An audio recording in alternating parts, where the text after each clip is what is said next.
Good evening छात्रों। तो आ गया हूँ चैप्टर 2 लेकर। देखो, इससे पहले हम 6.2 करा है, फिर चैप्टर 2 करा रहे हैं। मेरा पढ़ाने का तरीका थोड़ा उल्टा है, बिकॉज आई एम पगला। ठीक है, तो जैसे पढ़ा रहे वैसे करके समझो। नहीं आया समझ में फिर मेरा नाम बदल देना। ठीक है, चलो देखो। अच्छा, स्टार्टिंग करते हैं चैप्टर 2, जिसका नाम है साधारण ब्याज, सिंपल इंटरेस्ट से बोलते हैं। अब ये है क्या?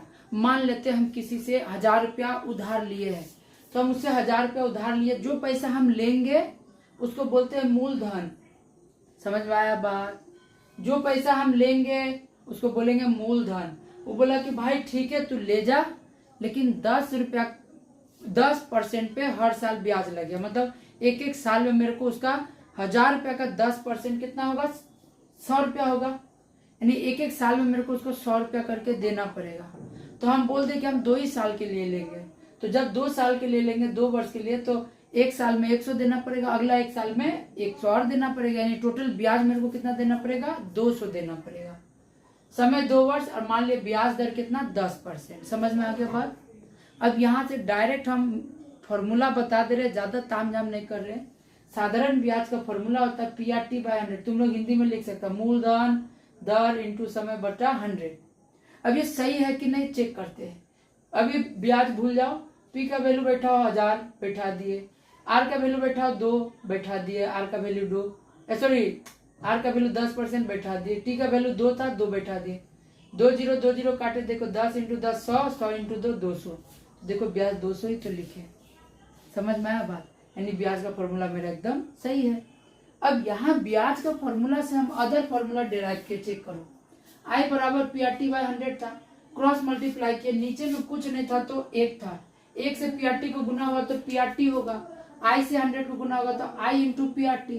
अब P इधर गुना में है, देखो P को इधर रखना, ये RT गुना में उधर जाएगा तो भाग में। तो P बराबर क्या हो गया? I into 100/RT। ये मिल गया मूलधन का फॉर्मूला। तुम लोग हिंदी में लिख लेना। फिर यहाँ R को अगर यहाँ पे छोड़ देंगे तो P और T चल जाएगा डिवाइड में, चल गया, मिल गया R का फॉर्मूला। फिर अगर हम यहाँ T को ले लेंगे तो PR चल जाएगा नीचे, मिल गया T का फॉर्मूला। अब तुम लोग यहाँ से सब कुछ का वैल्यू बैठा बैठा के क्या कर सकता है? चेक कर सकता है कि सही आ रहा है कि नहीं आ रहा है। तब प्रूफ हो जाएगा फॉर्मूला सही लिखे। तो अब बताओ मेरे को, हम किसी से 1000 रुपया लिए है, 2 साल बाद हमको उसको टोटल कितना देना पड़ेगा? सोचो तो, हमको टोटल 1200 देना पड़ेगा ना। 1000 रुपया मूलधन भी देना पड़ेगा, और प्लस एक एक साल का 2 साल का ब्याज भी तो देना पड़ेगा 200 रुपया। तो जब दोनों मिला के एक साथ बोलेंगे ले भाई तेरा कर्ज और ये ले मूल दोनों, तो ब्याज और मूलधन को ही हम बोलते हैं मिश्र धन। यानी मिश्र धन क्या हो जाएगा? 1000 रुपया जो हम लिए थे प्लस 200 रुपया जो हम क्या किए? ब्याज के रूप में देंगे। यानी मूलधन मिश्र धन आ जाएगा 1200 रुपया। अब यहाँ से तुम P का मान निकाल सकता है। P बराबर हो जाएगा A, इधर प्लस इधर आए तो माइनस I। यहाँ से I भी निकाल सकता है, I हो जाएगा A माइनस P। यहीं से I बराबर P इधर जाएगा तो माइनस हो जाएगा। अब ये फॉर्मूला कब लगेगा जी? ये फॉर्मूला तभी लगेगा जब मिश्र धन दिया हो और I दिया हो, तब P बराबर हम मिश्र धन माइनस I लगा सकते हैं। क्या समझ में आया? और एक बात, हम किसी से कर्ज लिए हैं तो हम कहलाएंगे, कहाँ गया ब्रो, किधर है, ऐसे दाता कहलाएंगे। जो रुपया लेगा उसको लेनदार बोलते हैं। देनादार क्या बोलते हैं? देनादार। सिंपल में हम इंग्लिश में बोल रहे हैं, हमको हिंदी याद नहीं रहता। इसको हम लोग बोलते हैं, जो रुपया देता है उसको क्रेडिटर बोलते हैं, जो रुपया लेता है उसको डेब्टर बोलते हैं। मतलब कर्जदार या तो फिर देनदार भी देनादार बोलते हैं, और जो देता है उसको दाता बोलते हैं। नाम में भले देनादार मतलब देना लग रहा है, लेकिन नहीं, देनादार मतलब जो रुपया लेगा। ऋणी भी बोलते हैं इसको, कर्जदार भी बोलते हैं। मन होगा तो हिंदी में लिख लेना। मूलधन को पहचानेंगे कैसे? कोई क्वेश्चन में दिया कि फलाना बैंक में हम इतना रुपया रखे, तो जब भी बात पैसा लेने का, देने का या जमा करने का बात बोलेगा तो वो मूलधन होगा। समझ में आ गया बात? Clear that? यहाँ तक किसी को कोई समस्या है? आगे बढ़ो। देखो, समय प्रति वर्ष अगर बोलेगा तो समझ जाना है 1 वर्ष का बात हो रहा है। 1 वर्ष बराबर कितना होता है? दिन में कितना होता है? 365 दिन होता है। तो एक दिन बराबर 365 इंटू 1 लिख सकते हैं ना। इसको चेक करो, 1 इंटू 365 लिखेंगे तो उतना ही तो रहेगा। अब एक दिन बराबर क्या हो जाएगा, 365 नीचे चल जाएगा, तो एक इधर में था बट्टा 365 नीचे में चल गया 1/365, इधर में बच जाएगा एक दिन, यानी एक दिन बराबर हो जाएगा 1/365 वर्ष। सेम एज इट इज, एक वर्ष बराबर 12 महीना होता है, तो यहाँ से एक को छोड़ देंगे 12 चल जाएगा उधर, यानी 1 वर्ष बट्टा 12 महीना, 1 वर्ष बट्टा 12 हो जाएगा वर्ष, यानी 1 माह बराबर हो जाएगा 1/12 वर्ष। अधिवर्ष क्या होता है, देखो 4 साल में हर एक एक दिन जुड़ाता है, तब 366 दिन के जो 366 4 साल बाद जो कैलेंडर होता है वो 366 दिन का होता है, उसको हम लोग अधिवर्ष बोलते हैं। अब इसको पहचानेंगे कैसे जी कि कोई अधिवर्ष है या लीप ईयर है या नहीं है, तो सिंपल में बताते हैं, 4 से डिवाइड कर दो, जो 4 से डिवाइड हो जा रहा है वो समझ जाना 364 है, देखो ये 4 से डिवाइड हो जाएगा ना, तो ये हो जाएगा अधिवर्ष। इसमें एक एक्स्ट्रा दिन जोड़ेंगे, ये देखो डिवाइड नहीं होगा, यानी इसमें -1 करेंगे एक दिन, इसमें +1 दिन करेंगे। क्या समझ में नहीं आया सर, तो इसको देखो यहाँ पे एक्सप्लेन कर रहे हैं, प्रयोग 9 में है, ठीक है। अब देखो मैथ करने से पहले मैथ का किताब लेके बैठो सामने में, तब पता चलेगा, ठीक है कि है क्या। अच्छा, इसको बाद में एक्सप्लेन करेंगे क्वेश्चन। अब आगे बढ़ते हैं, मूव ऑन करते हैं। एप्लीकेशन किताब का प्रयोग भी बहुत ज्यादा जरूरी है करना। तो देखो हम बता रहे प्रयोग 1 में दिया होगा कि हम कोई बैंक से 1200 रुपया उधार लिए, हम क्या बोले पैसा लेंगे तो वो क्या कहलाएगा, मूलधन। P बराबर 1200, एग्जाम में इसे P बराबर 1200 लिख के मत आ जाना। P का मतलब कौन सा होगा, P का मतलब पूनम जी, समझ में आ रहा बात। तो यहाँ पे P का मतलब कोई प्रूफ नहीं है, अगर कोई P बराबर डायरेक्ट लिख दे रहा मतलब समझो बताने वाला भी गोबर है और समझने वाला तो डबल गोबर है, ठीक है। P को बताना पड़ेगा, इसे ब्रैकेट में लिख के, जैसे यहाँ पे लिखे ना मूलधन P बराबर, अब यहाँ पे हम जब मूलधन लिख दे रहे ना तब ये परफेक्टली कह सकते हैं कि यहाँ P का मतलब प्रिंसिपल ही है, मूलधन। यहाँ पे I का मतलब इफ्तार नहीं है, I का मतलब ब्याज है, इंटरेस्ट है। T का मतलब टाइम है, क्योंकि यहाँ पे हम हिंदी में लिख दिए, तो सब में हिंदी में लिखना पड़ेगा, याद रखो। हम टाइम कम लगे इसलिए शॉर्टकट लिखे। तो ये हो गया, R का वैल्यू इतना, T का वैल्यू इतना। I निकालने बोला कितना रुपया मिलेगा, तो कितना रुपया मिलेगा यानी I मिलेगा बराबर PRT/100, वैल्यू पुट किए, काट कुट के आंसर आ गया। सेम एज इट इज जब प्रयोग 2 में जंप करेंगे तो 2 क्वेश्चन दिखाई दे रहा होगा। पहला वाला का आंसर 30 आएगा, चेक कर लेना। दूसरा वाला का आंसर देखो 18 वर्ष है, P का वैल्यू 18 होगा, मूलधन। T 1 वर्ष है, R दिया हुआ है इसे पूर्णांक में, इसको रुक जाओ तो सुनो, ठीक है। अब इसको तोड़ देंगे, 4 दूना 8, यहाँ से इसको गुना करते हैं, बच्चा वाला मैथ है, और यहाँ पे जो आता है उसको प्लस कर देते हैं, तो 4 दूना 8 + 1 9 हो जाएगा, बट्टा नीचे में 2 परसेंटेज। जब वैल्यू पुट करेंगे तो देखो जब भी बट्टा का बात आए, P का मान तो P बैठा दिया, R का मान जो होगा वो 9/2 को हम 9/2 नहीं बैठा है, ऊपर में 9 बैठाएंगे और ये बट्टा वाला को नीचे ले जाएंगे, सिंपल सा बात, बट्टा को नीचे लिख देंगे।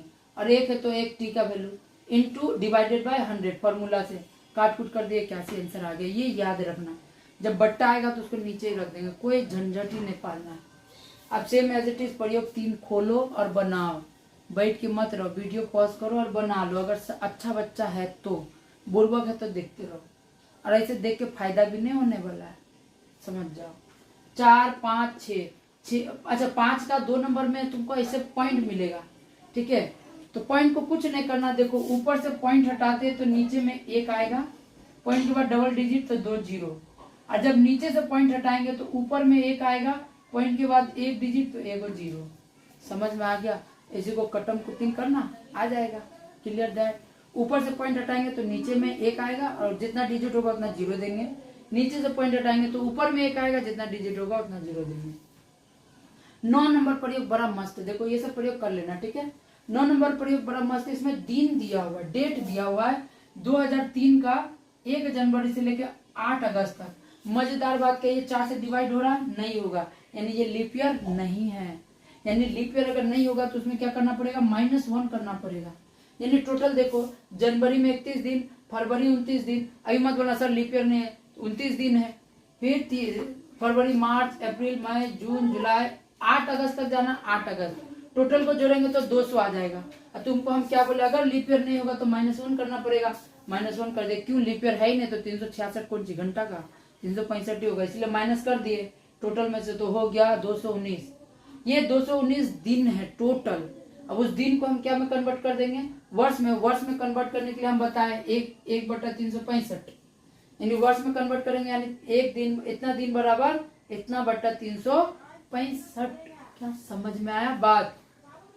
अगर दिन को वर्ष में बदलना 365 से भाग देंगे, महीना को वर्ष में बदलना है तो 12 से भाग देंगे। ऐसे करके देखो प्रयोग 9 हो जाएगा। 10 में क्या करना, ब्याज निकालना है। ब्याज का फॉर्मूला डायरेक्ट बैठा और निकाल लो। अब ब्याज के बाद तुमको देखेगा मिश्र धन निकालने। जब ब्याज निकल जाएगा तो मूलधन जितना दिया होगा उसमें ब्याज को जोड़ दो, आंसर आ जाएगा। Clear that? मजेदार बात क्या, 10 का 2 और 3 बड़ा इंटरेस्टिंग है। इसमें समय दिन में दिया होगा, दिन को वर्ष में बदल दो। इस चैप्टर में कहीं पे भी कोई भी समय मिले उसको वर्ष में कन्वर्ट करना पड़ेगा। जैसे ये वाला चीज 2 वर्ष 6 महीना मिलेगा, उसी के बाद वाला क्वेश्चन। तो 2 वर्ष मतलब 24 महीना प्लस 6 महीना, टोटल महीना हो गया 30 महीना। 30 महीना को वर्ष में कन्वर्ट कर देंगे, 30/12 वर्ष हो गया। 12 से डिवाइड कर देते हैं, काट कूट के भी कर सकता है। Clear that? चलो अब देखो 11 नंबर, 12 नंबर, 13 नंबर। 12 नंबर में पी निकालना पड़ेगा। मूलधन का फॉर्मूला भी मिल गया है, बैठाओ और निकालो। अगर कैलकुलेशन नहीं कर पा रहा है तो बाबू आई एम नॉट रेस्पॉन्सिबल। अगर इतना भी सिखाना तो मेरे को डिटेल वीडियो बताना पड़ेगा, जो कि नॉट पॉसिबल अभी के टाइम में। ठीक है, तो अच्छा प्रयोग यहाँ देखो 14 और 17 नहीं भी कर सकता क्योंकि आने वाला नहीं है। ये सब चीज दूसरा एकदम बेसिक बच्चा वाला है, ये छोड़ सकता है। 16 बड़ा इंटरेस्टिंग मिलेगा, इसमें पी निकालना पड़ेगा। मजेदार बात क्या, आई दिया नहीं रहेगा, ए दिया रहेगा। तो हम हिंट्स दे देते, ए बराबर होता है पी प्लस आई होता है। ठीक है, तो ए दिया हुआ, ए मान लो कि 100 दिया हुआ है, तो पी को कुछ मत करो, एक्स लिख दो। आई का मान कितना होगा, P R T by 100। Clear हुआ? अब यहां से देखो पी का मान तो तुमको एक्स बैठाना है, पी का मान एक्स बैठा दिया, आर का वैल्यू दिया होगा आर बैठाओ, टी का वैल्यू दिया होगा बैठा दो, और सिंपल सा इसको प्लस इधर ले जाओ तो माइनस हो जाएगा। कटम कुट्टा करो, कैलकुलेशन करो, आंसर आ जाएगा। अगर फिर भी समझ में ना आए तो मेरे से संपर्क जरूर करो, कमेंट्स करो। समझ में नहीं आया हम बता देंगे बाद में, अभी टाइम पास नहीं करेंगे। ऐसे करके 16 से लेके 19 तक आराम से बन जाएगा। कोशिश करो, यहाँ तक बेसिक होता है खत्म। अब हम बढ़ेंगे एक्सरसाइज में, जल्दी से नोट करो। सुनो, अब हम बढ़ते हैं एक्सरसाइज की तरफ। पार्ट 1 का बेसिक हो गया, देख लो अगर नहीं देखा है तो। अब बढ़ते हैं एक्सरसाइज में। एक्सरसाइज में सबसे पहले पहला क्वेश्चन आएगा। देखो हम तुमको बोल दिया आगे कि बैंक से पैसा लेने होने का जो भी बात होगा वो मूलधन होगा। तो उसने बोल दिया पी बराबर इतना रुपया लिया, आर बराबर इतना, समय दिया हुआ है 4 वर्ष। डायरेक्ट बैठाओ आई का फॉर्मूला और निकाल दो। अगर कैलकुलेशन समझ में नहीं आ रहा है तो बाबू टाइम लगेगा डिटेल में बताने में, तो घर में थोड़ा प्रैक्टिस करो। काटने कुटने में अगर प्रॉब्लम आ रहा है तो कमेंट जरूर करो कि सर हम लोग को काटने में ही प्रॉब्लम आ रहा है, तो हम जरूर समझाएंगे। ठीक है, कमेंट जरूर करो। फिर आ जाओ 2 नंबर में। 2 नंबर बड़ा मजेदार है। टी बोला 2005 का है, 1 जनवरी से लेकर 26 मई तक। तो ये बोला तो हम अभी जस्ट समझाए तुम लोग को। 2005 क्या कटेगा 4 से? नहीं कटेगा, ये लीप ईयर नहीं है। 1 जनवरी, जनवरी 1 से शुरू हो रहा है, यानी 31 दिन से लेके 26 मई तक टोटल दिन जोड़ो, -1 कर दो। सॉरी, पी 2000 है, आर इतना, आई का वैल्यू डायरेक्ट बैठाओ और निकालो। बस फॉर्मूला है इस चैप्टर में। देखो जैसे जैसे बता रहे हैं लिख के बना लो। फिर 3 नंबर देखो, पी का वैल्यू इतना है, आर दिया हुआ इतना, पूर्णांक इतना। तो तुम क्या कर सकता है, इसको 8 दिया 24, 1 25/3। समय दिया 1 वर्ष 3 महीना। वर्ष को कैसे, 1 वर्ष में 12 महीना प्लस 3 महीना जोड़ दिया तो 15 महीना। महीना को वर्ष में कैसे बदलेंगे हम बताए अभी। तो 15/12 वर्ष। डायरेक्ट फॉर्मूला बैठा और निकाल दो वैल्यू, जो भी निकालने बोल रहा है। मिसिंग क्या है, आई मिसिंग है, आई निकाल दो डायरेक्ट। फिर निकाल 4 नंबर, पी दिया हुआ है, आर दिया हुआ है और टी दिया हुआ है। मिश्र धन निकालने बोल रहा है, तो सबसे पहले आई निकाल लो। आई निकालने के लिए P R T by 100।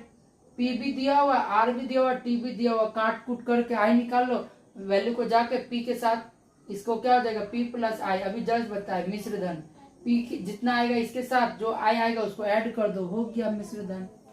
Clear हो रहा है? देखो अगर ये सब 10th में है, तुम अगर ये सब इतना बता देने के बाद अगर मैथ नहीं बन रहा तो बाबू you have required some basic classes, तुमको बेसिक क्लास का जरूरत पड़ेगा। ठीक, अगर इतना समझाने के बाद भी नहीं आ रहा समझ में तो समझो बेस तुम्हारा बहुत कमजोर है। अब बेस तभी मजबूत होगा जब डिटेल वीडियो कराएंगे। ठीक है, तो कमेंट जरूर करो, कोई भी बच्चा को कुछ भी डाउट हो तो। आगे बढ़ते हैं 5 नंबर पे। आई बोल दिया, उसने डायरेक्ट बोला कि ब्याज इतना है, आर इतना दिया हुआ, टी इतना, पी निकालना। तो पॉइंट हटा के नीचे में 100 देके आराम से बैठा के पी का फॉर्मूला निकाल लेंगे। टी दिया हुआ 1 वर्ष, 1 वर्ष को कैसे बदलेंगे हम, 1 महीना को कैसे बदलेंगे, 1/12 वर्ष। आई का वैल्यू दिया इतना, आर दिया इतना, मूलधन निकालने वाला कितना रुपया बैंक से उधार लिया, निकाल लेंगे। फिर उसके बाद चेक करो 7 नंबर में। 7 नंबर बड़ा मजेदार है, बोल रहा है कि कितना रुपया 6% ब्याज दर से कितना रुपया कितने वर्ष में 2 गुना हो जाएगा। तो हम मान लेते x रुपया, अच्छा मान लो हम अभी तुमसे 1000 रुपया लिए, 1 साल बाद 2 गुना हो गया तो कितना हो जाएगा, हाँ सर 2000 हो जाएगा। तो 2000 क्या हो गया, मिश्रित मूलधन भी जुड़ाएगा प्लस ब्याज जुड़ाएगा, तब तो वो 2 गुना हो गया। समझ में आया। तो इसीलिए अमाउंट हो रहा है 2 गुना। पी का ध्यान से समझो, मूलधन जो है वो 2 गुना हो गया, यानी अमाउंट हो गया 2x। तो यहाँ से ब्याज हो जाएगा, ब्याज का फॉर्मूला भी बताए थे, मिश्र धन माइनस मूलधन, ये a माइनस पी बताए, निकाल लिए, x आ गया। r का वैल्यू दिया हुआ, t का वैल्यू बैठाओ, काट कुट करो, आंसर आ जाएगा 16.2/3। क्या समझ में आया। आगे 8 नंबर देखो, बड़ा मजेदार है। बोला है कि कुछ रुपया, ठीक है, 6 वर्ष में मूलधन का 3/8 हो जाता है। तो हम मान लिए मूलधन x है, तो उसका जो ब्याज है वो मूलधन का मतलब होता है गुना, ब्याज जो है मूलधन का 3/8 भाग हो जाएगा, गुना कर देंगे तो गुना होकर क्या हो गया 3x/8। समझ में ना आए वीडियो को 2-3 बार रिवाइंड करके देखो। आर निकालने बोला, फॉर्मूला बैठा है, कटम कुट्टी किए, आंसर आ गया। फिर same as it is 9 number. 9 number में क्या, 2 जगह बोला पैसा, एक तरफ बैंक में और एक तरफ समिति में। सेम अमाउंट को रखा, 5-5 हजार ही रखा। बैंक में लेकिन मिल रहा था 7.4%, समिति दे रहा था 4%। तो अब तुमको बताना कि किसमें मतलब कितना रुपया उसको फायदा हो रहा है। तो आई निकालो, इसका आई निकालो, माइनस कर दो, बड़ा में से छोटा, आ गया आंसर। क्या समझ में आया बात, नहीं आया तो सोचो, बनाओ जल्दी से। 10 नंबर बड़ा मजेदार है, देखो P बराबर इतना रुपया, टाइम दिया हुआ 1 दिन, 1 दिन बराबर 165 वर्ष, हम बताए बेसिक क्लास में। और एक चीज मिसिंग कर देते कि I बराबर दिया 5 पैसा, पैसा को कैसे बदलेंगे, 1 रुपया बराबर 100 पैसा, यानी 100 से भाग कर देंगे, 5/100 पैसा। आर निकालना, फॉर्मूला बैठा है, वैल्यू पुट के अच्छा ये देखो 1/365, 1 होता, नीचे में 365 आता। हम क्या बोले, जब ऊपर में बट्टा वाला चीज होगा उसको नीचे बैठाएंगे, जब नीचे वाला बट्टा का चीज होगा तो उसको ऊपर, यानी 1/365 ऐसे करके यहाँ पे लिखा था। टी का मान दिख रहा है, तो ये 365 को हम नीचे नहीं लिख के हम डायरेक्ट क्या कर देते हैं, ऊपर लिख देते हैं। कटम कुटिंग करो, देखो 100 कट जाएगा, 73 से कटेगा 5 बार में, 73 से कटेगा 73 चौके, 5 बचे 25/4, सेम आंसर आएगा 6.1/4%। क्या समझ में आया बात, नया समझ तो वीडियो को रिवाइंड करो और जल्दी से जल्दी देखो बाबू। अच्छा 11-12 तुम लोग का होमवर्क है, बना लेना। अगर समझ में ना आए तो कमेंट्स जरूर करना। गारंटी के साथ बोल रहे हैं 1 से लेकर 12 तक क्वेश्चन है, इतना जल्दी में कोई खत्म नहीं कर पाएगा। ठीक है, हम चैप्टर को बहुत जल्दी खत्म कर रहे हैं, पूरा डिटेल में कर रहे हैं। जो समझदार बच्चा है ना वो जरूर थैंक यू बोलेगा। ठीक है, और उसको सब कुछ समझ में आ रहा होगा। अगर समझ में ना आए तो कमेंट जरूर करो कि सर समझ में नहीं आ रहा। सच बात दिल से बोल रहे, किडनी से बोल रहे, फेफड़ा से बोल रहे। टिल देन मिलते हैं अगले वीडियो में। Bye bye, good night and जय श्री कृष्ण।